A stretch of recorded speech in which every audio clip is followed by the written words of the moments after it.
And together we made history, and along the way, America lost two great Democratic champions who would have been here with us tonight. One of our finest young leaders, Arkansas Democratic Chair Bill Gwatney, who believed with all his heart that America and the South should be Democratic from top to bottom, and Congresswoman Stephanie Tubbs Jones, a dear friend to many of us, a loving mother, a courageous leader who never gave up her quest to make America fairer and smarter, stronger and better. Steadfast in her beliefs, a fighter of uncommon grace, she was an inspiration to me and to us all.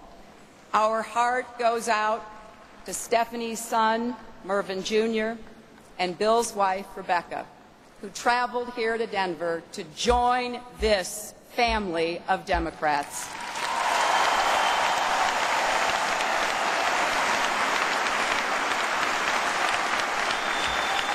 You know, Bill Gwatney and Stephanie Tubbs Jones knew that after 8 years of George Bush, people are hurting at home, and our standing has eroded around the world. We have a lot of work ahead of us. Jobs lost, houses gone, falling wages, rising prices, the Supreme Court in a right-wing headlock, and our government in partisan gridlock. The biggest deficit in our nation's history. Money borrowed from the Chinese to buy oil from the Saudis. Putin in Georgia, Iran and Iraq. I ran for president to renew the promise of America, to rebuild the middle class and sustain the American dream, to provide opportunity to those who are willing to work hard for it and have that work rewarded, so they could save for college, a home and retirement, afford gas and groceries, and have a little left over each month. To promote a clean energy economy that will create millions of green-collar jobs, to create a health care system that is universal, high quality, and affordable, so that every single parent knows their children will be taken care of.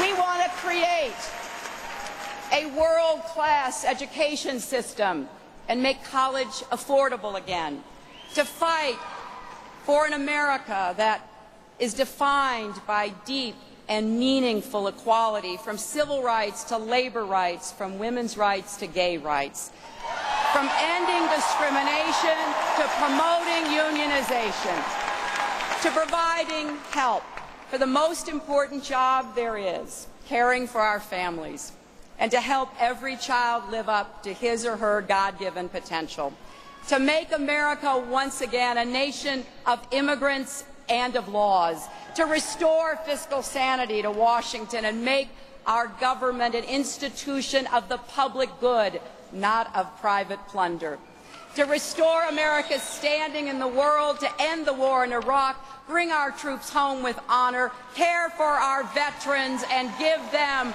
the services they have earned.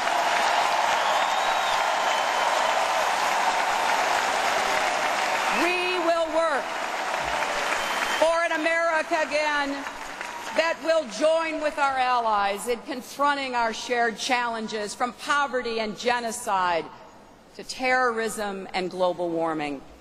Most of all, I ran to stand up for all those who have been invisible to their government for 8 long years. Those are the reasons I ran for president, and those are the reasons I support Barack Obama for president.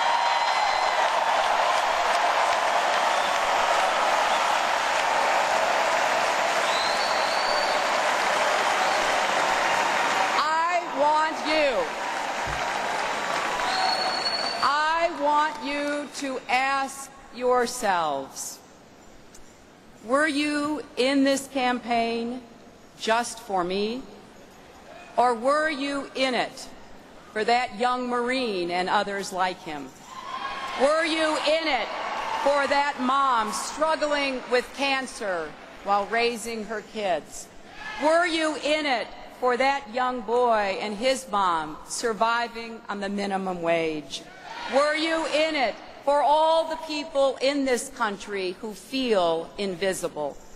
We need leaders, once again, who can tap into that special blend of American confidence and optimism that has enabled generations before us to meet our toughest challenges. Leaders who can help us show ourselves and the world that with our ingenuity, creativity, and innovative spirit, there are no limits to what is possible in America.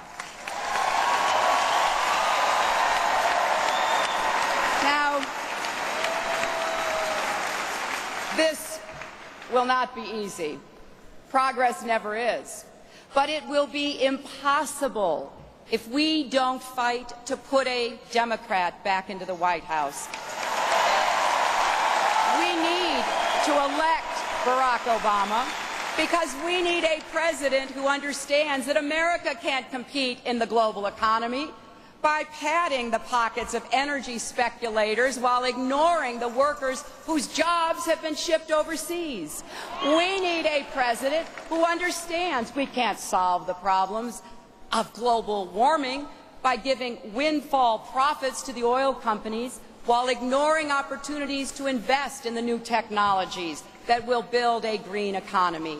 We need a president who understands that the genius of America has always depended on the strength and vitality of the middle class. Barack Obama began his career fighting for workers displaced by the global economy. He built his campaign on a fundamental belief that change in this country must start from the ground up, not the top down. And he knows that government must be about we the people, not we the favored few.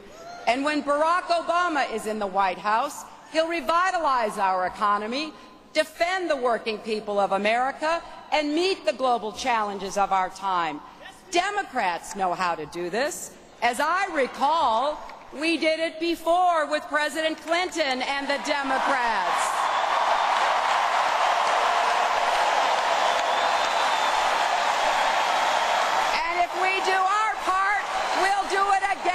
President Obama and the Democrats.